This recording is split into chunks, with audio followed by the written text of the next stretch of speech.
in this kind of like segment, you might say, we want to be able to talk about uh, our steady development from forming Asian American political alliance to the Third World Strike, the Third World Liberation Front, and the fight for ethnic studies, and in particular, Asian American studies. But one of the most important thing about that is that from the very beginning, because of our past history, we had always, along with San Francisco State too as well, we were connected to our community. And that was it was written in our demands that the university and our courses always reflect our communities, because that's where we came from. That's what developed us as, you know, Chinese Americans, Asian Americans, that we were all part of a long legacy of fighting oppression that the United States brought down upon us. And in that light, and this is where our ideology was at that time not only significant, but in a lot of ways, it was revolutionary in that we always wanted to be connected to our community because that's where we came from.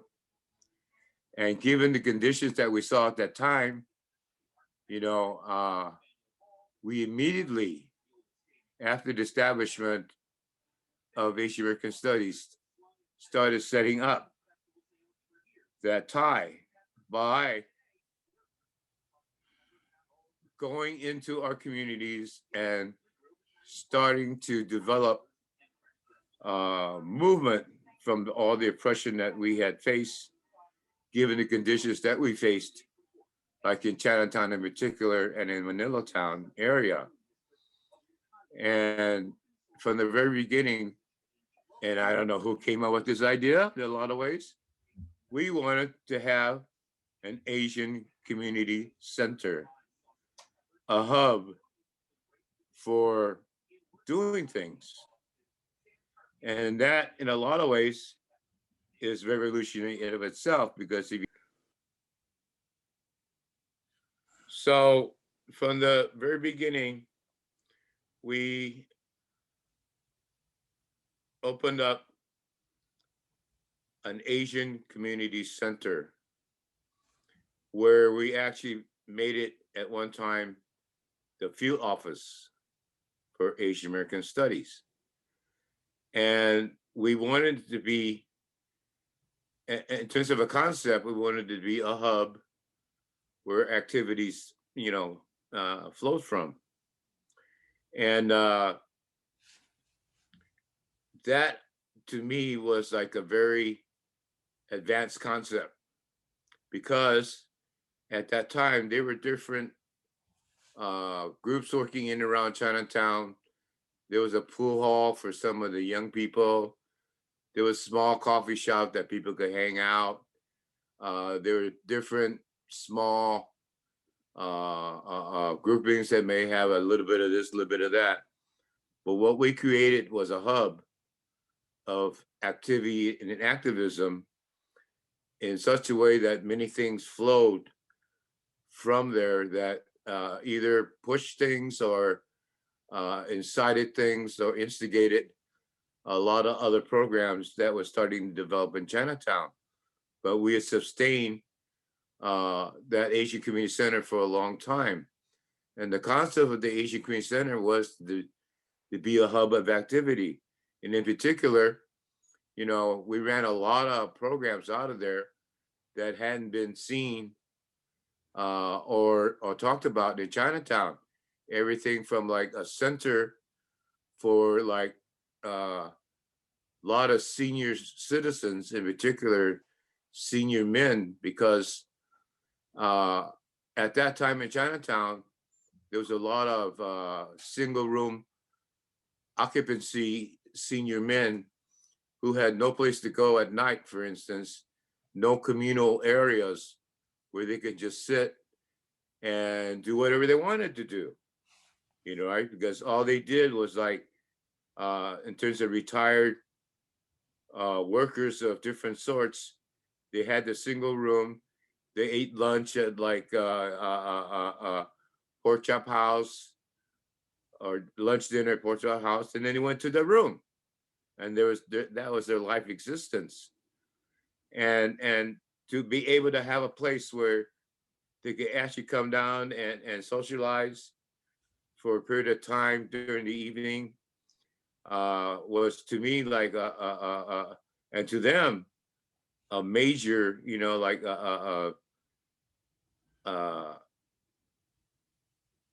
point in their life, you might say. And to the degree that after a while they became very possessive of the center and helping us guard it, and to make sure that nobody else disturbed, any other forces in Chinatown disturbed like their home, their evening home kind of thing. And to me, that was like, well, I mean, nobody else was doing it at the time. Later on, they had like senior housing where they had, rooms like that for, seniors, but even that was limited in a lot of ways. But in a lot of ways, on the other hand, we let and work with these older people to develop, the center for themselves. And even though like, of course, there are many different types of seniors and different thoughts about them, but what was important is that they saw it as their own, undisturbed by other people. And to the point where, when we were showing The East is Red, knowing that there are other forces that didn't like that film might come and disrupt our program. The one guy I remember in particular actually had armed himself near the door entrance to make sure everything was safe for us to run the film program. And that kind of shows you like the acceptance of like Asian Community Center as a spot for them, that they in fact need to protect, and to me that speaks volumes of like what we did and why Asian Community Center became the hub of a lot of activities. Yeah. But anyway, that's one example of how we created this hub of activities, because at the same time, while this was going on, we were developing further ties with our community by having a youth program for young people. We developed, we were the first in Chinatown to help distribute supplemental food from the government, which a lot of people partook of, in San Francisco, actually, because the government had a lot of surplus food. And we were able to get in touch in such a way that we brought a lot of the surplus food and distributed to people in Chinatown for those in need, as well as, it became a meeting place for people organizing around labor issues, from garment workers. In fact, we created a cooperative, our garment cooperative at Asian Community Center to connect with workers and to learn the trade and understand it ourselves. Because at that time, piecework in Chinatown was like one of the main forms of employment for Chinese American women. And also we supported, out of that center came support for like the Lima electronics workers. We were able to like develop relationships with the International Ladies Garments Union, and as well as the fight for the International Hotel. And even after we started the Asian Community Center, the International Hotel developed their own kind of like community center in the International Hotel itself. White people. I can't stress the importance of like what created as Asian American Community Center, because we became the hub of a lot of sustained and innovative. I don't know if you call it innovative, but ideas that pushed a lot of things that happened in Chinatown in one way or another. Maybe inspiration, maybe further provoking people to develop other programs that would help the Chinatown community. But in the midst of all that, we were in the middle of the International Hotel fight for housing. And they followed suit in some of the things that we did, where they actually provided a community room for the seniors at the International Hotel. They at different times provided meals for them. But it started with us. We were the ones that came up with a lot of these ideas. And not only that, but we, being the Asian Community Center, where we sheltered programs, also became the hub for other organizations, like in terms of the budding artistic and cultural communities, including like currency workshop, for instance, develop space in the International Hotel to do their work there. To like, there were even people doing anti-war draft work in around, the International Hotel and that whole block area, and once again, that couldn't have been done without the existence of a community center like Asian Community Center being there as a stalwart, that included, many programs that, and this is like, I would say for a good 2 years, we were the people who were doing a lot of this stuff. And within that 2 years period of time, we were, in a certain sense, the organization, and then we were, all part of that. Our Asian Community Center was the, I think the people who provided, all the space, time, experience, ideology for all this stuff to happen, to the point where when the International Hotel eviction happened, thousands of people came down to support the International Hotel on the night, surrounded the building, surrounded the block in such a way that like it created international news. And it was one of the ever in the United States of a housing struggle. We got people from all over San Francisco. Even Jim Jones, came down with his, group of people to march with us at different times, and he got involved in housing later on as well, kind of thing. And so, we were a leadership in that regard, not just not of the hotel struggle itself, but we provided the leadership for the conditions that created, all these things that happen.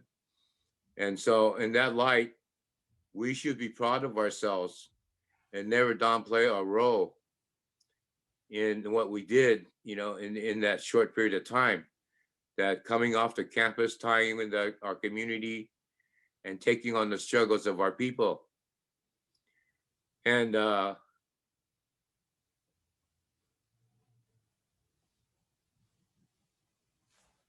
I mean, it was a fierce time, an intimate time for a lot of us, and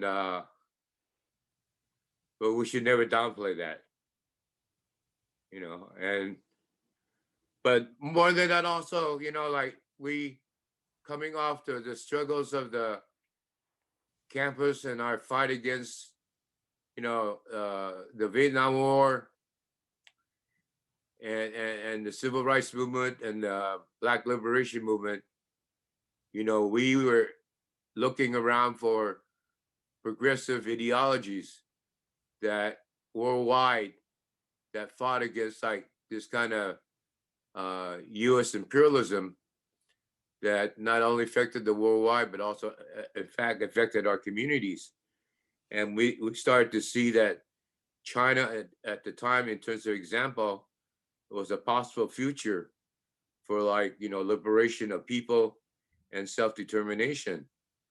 And in that process, uh, we created a certain uh, um, staging point for people of like-minded, where like everybody's bookstore had books on Asian Americans. It became a central hub for a lot of literature, but also was a central point for books that came from the People's Republic of China at the time, explaining to people, you know, what's going on in China, you know, and and it, and in the past, in Chinatown, there's always been this fight for decades over, you know, the uh, reactionary coup government of the Kuomintang in Taiwan and the People's Republic of China.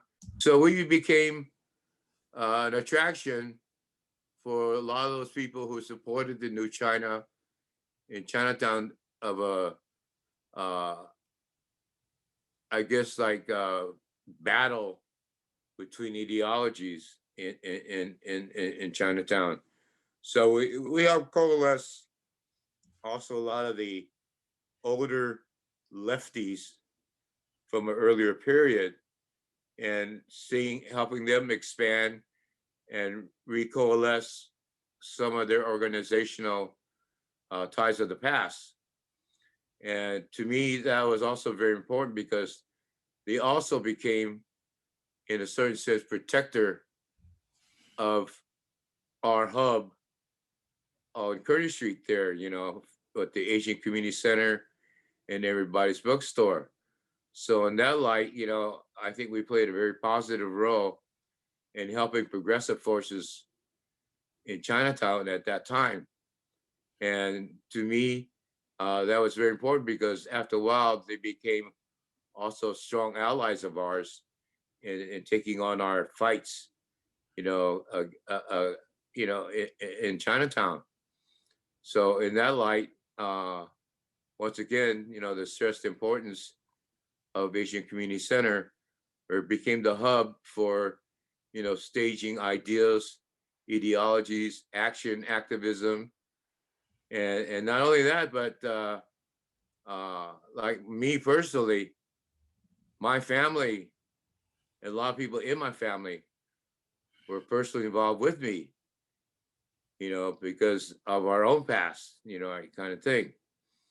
And as well as like, you know, other people who were in and around uh, the center there, their families became involved, you know, in regards to uh, you know, all the stuff that we were doing, right? So once again, uh, I mean, we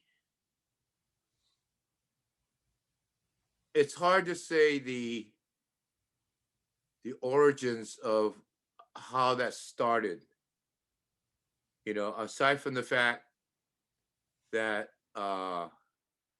we felt that we always would needed to be connected to our community, and whoever came up with the idea, you know, with the field office and all that kind of stuff, and they have an Asian community center.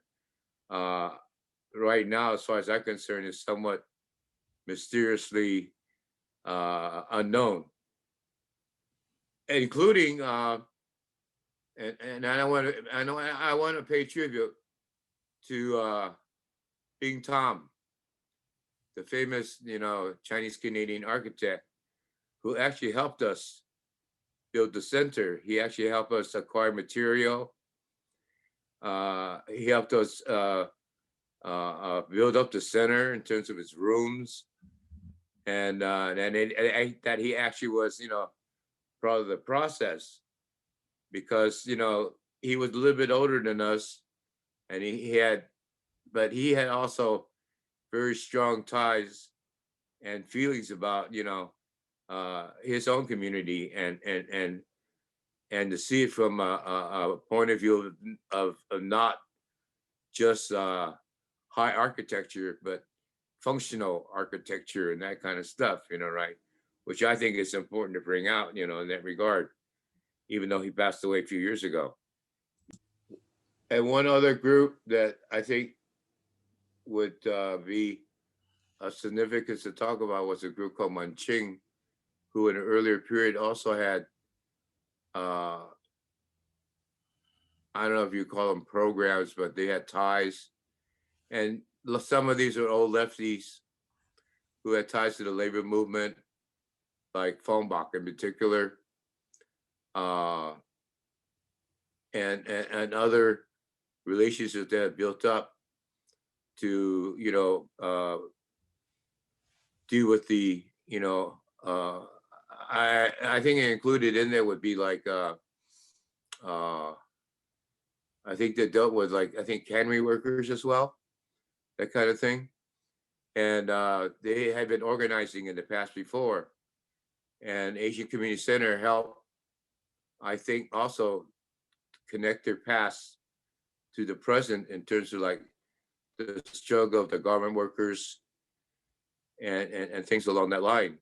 And I think Manching in that light was an additional help, in and around Asian Community Center and the whole, because they had unqualified support for the stuff that we were doing.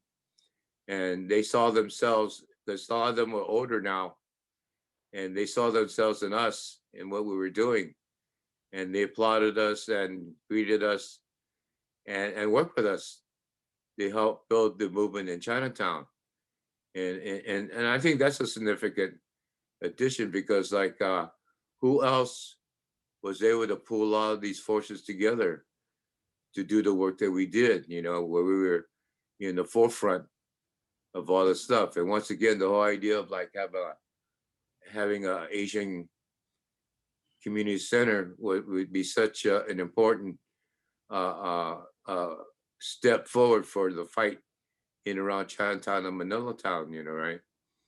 So, that was a very important part of it too, sure, yeah. I think the evolution of our time on Kearny Street with the Asian Community Center and everybody's bookstore, where we were at the forefront and we were pushing things, inspiring things, instigating things, helping other people to do a lot of the work that we're doing. In terms of the evolution of that, things are going to go through changes. And we connected up with a lot of different groups in a mass way. We participated in the Toy movement and connected with students from various backgrounds to fight for the determination of where these islands off of Japan there.